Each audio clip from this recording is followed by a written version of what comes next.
Hello, and welcome again to Living English, where we learn how to speak English for work, travel, or study. In each program, we look at a short drama, then practice our English. So let's see today's episode of Sisters and Brothers.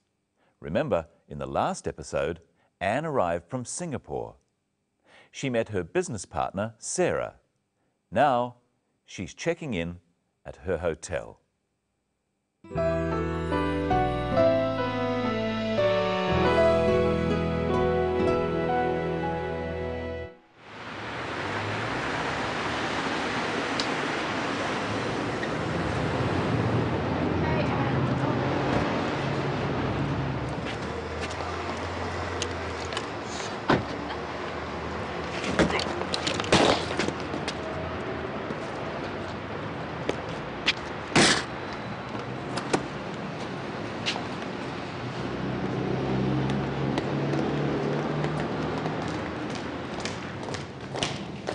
Thank you very much for picking me up.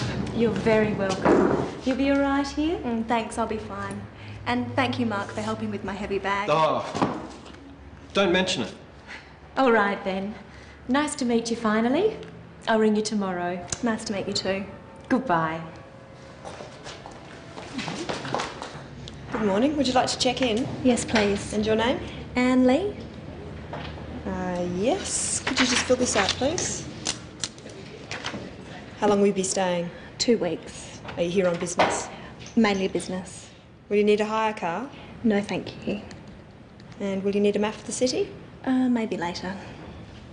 And will you want a newspaper in the morning? No, thank you. Okay. And how will you be paying, Ms. Lee? Credit card. Thank you. There you go. And here's your key. That's room 309. Enjoy your stay, Ms. Lee. Thank you. I hope I will.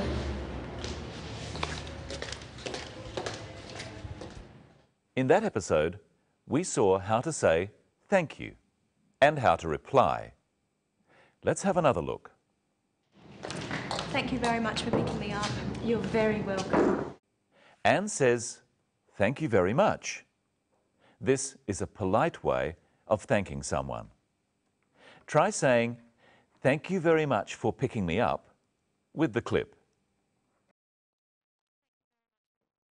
You're very welcome. Thank you very much for picking me up. You're very welcome. Sarah says in reply, you're very welcome. This is a polite reply. Try at home with the clip. Thank you very much for picking me up. Thank you very much for picking me up. You're very welcome. You're very welcome, or just you're welcome, is what we usually say when someone thanks us. Your is short for you are. You are welcome. Now listen for how Anne says thank you to Mark. And thank you, Mark, for helping with my heavy bag. Oh, She just says thank you. There's another way of saying thank you for everyday things. Listen carefully. You'll be all right here? Thanks, I'll be fine. Anne said thanks to a polite question. For small things like this, we just say thanks. In our next clip, listen for what Mark replies when Anne says thank you. And thank you, Mark, for helping with my heavy bag. oh, don't mention it. Mark says, don't mention it. He's politely saying that Anne doesn't need to say thank you. Don't is a way of saying do not, and mention means say. Now try saying it yourself. And thank you, Mark, for helping with my heavy bag. Oh, And thank you, Mark, for helping with my heavy bag. oh, don't mention it. In that episode, we also saw how to say goodbye. Nice to meet you too. Goodbye. She says goodbye as she leaves. It's a formal way of saying that you are going. Practice saying goodbye with the clip. Nice to meet you too. Nice to meet you too. Goodbye. When you get to know someone a little better, you can say, "See you later." Practice saying this after me. See you later. See you later. Now, let's look at how to ask questions about what you're going to do. How long will you be staying? 2 weeks. How long will you be staying? We use the word will to ask about the future. Now listen to another question that uses will to ask about the future. Listen carefully. The hotel clerk speaks very fast.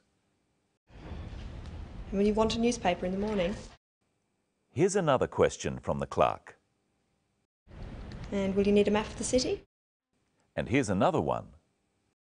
Will you need a hire car? All these questions are about what Anne will do in the future. They ask about her plans. They ask about what she intends to do or what she is going to do. For example, the question, "Will you need a hire car?" is asking about the future, about what Anne might need in the next few days. Now listen carefully in our next clip for another use of will to ask about the future. Thank you very much for picking me up. You're very welcome. You'll be all right here? Will you be all right here? Sarah wants to know how Anne will be in the next few days while she is staying at the hotel. In the next clip, see how the word will is used when you are not asking a question. And here's your key. That's room 309. Enjoy your stay, Ms. Lee. Thank you. I hope I will. Anne replies, "I hope I will," to the clerk, telling her to enjoy her stay at the hotel. She hopes that in the future she will enjoy staying at the hotel. If you are not asking a question, you use the word will after words such as she. She will need a hire car. I will need a hire car. And you will need a hire car. These sorts of words, I, she, you, are called pronouns. We use will before pronouns in questions. So if I say, "Will you need a hire car?" it's a question. Listen to the difference. Will you need a hire car? You will need a hire car. Can you tell which one of these is a question? Will you enjoy your stay? Or, you will enjoy your stay. Will comes before you, so will you enjoy your stay is a question. It's asking about something in the future. When will comes after you are just saying what you think is going to happen. You will enjoy your stay. And here is Michelle. Hello, Michelle. How are you? I'm fine, thanks, Brenton. Hello, everyone. What will we talk about today? We'll talk about how to pay for things and more about the word will. Now, Brenton, you're going on a holiday to Fiji. I am? Let's pretend. I've brought some things here. Ask me if you'll need them, and you ask at home too, using will I need. Remember, it's hot in Fiji and there's lots of beaches. All right. Sunscreen. Will I need sunscreen? What do you think? Yes, you will. Traveller's checks. Will I need traveller's checks? Yes, you will. Sunglasses. Will I need sunglasses? Yes, you will. Teddy bear. Will I need a teddy bear? No, you won't. I might. Now you answer the questions. Will he need sunscreen? Yes, he will. Will he need sunglasses? Yes, he will. Will he need a teddy bear? No, he won't. Oh. Now, let's look at the scene where Anne pays for her hotel room. How does she pay? And how will you be paying, Ms. Lee? Credit card. Anne pays by credit card. How else can you pay for things? Well, you can pay in cash. So we say you pay by credit card or in cash. How else can you pay? Well, you can often pay by EFTPOS. EFTPOS stands for Electronic Funds Transfer at Point of Sale. You use your ATM card for this. And you can pay by cheque. In America, it's spelled differently. So we say you can pay in cash, by credit card, by EFTPOS, or by cheque. Practice saying by credit card with the clip. And how will you be paying, Ms. Lee? And how will you be paying, Ms. Lee? Credit card. Did you hear what the clerk called Anne Lee in that clip? Listen again. And how will you be paying, Ms. Lee?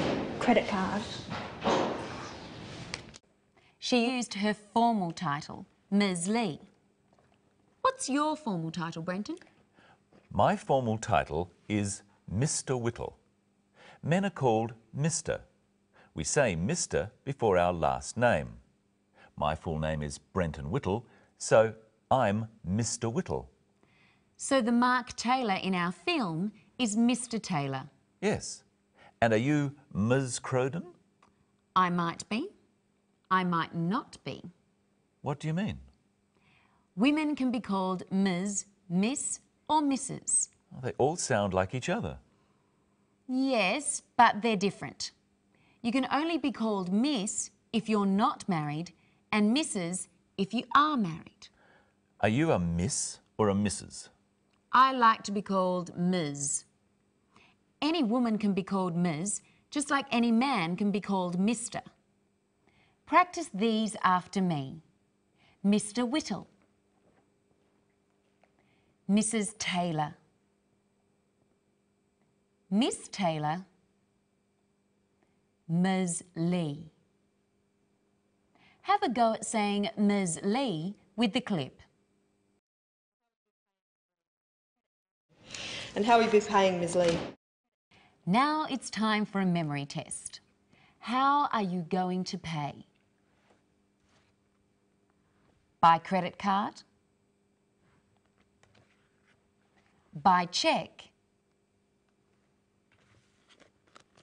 In cash? And I hope you'll watch our next program. We'll find out how to make appointments and about words to do with time. So until then, see you later.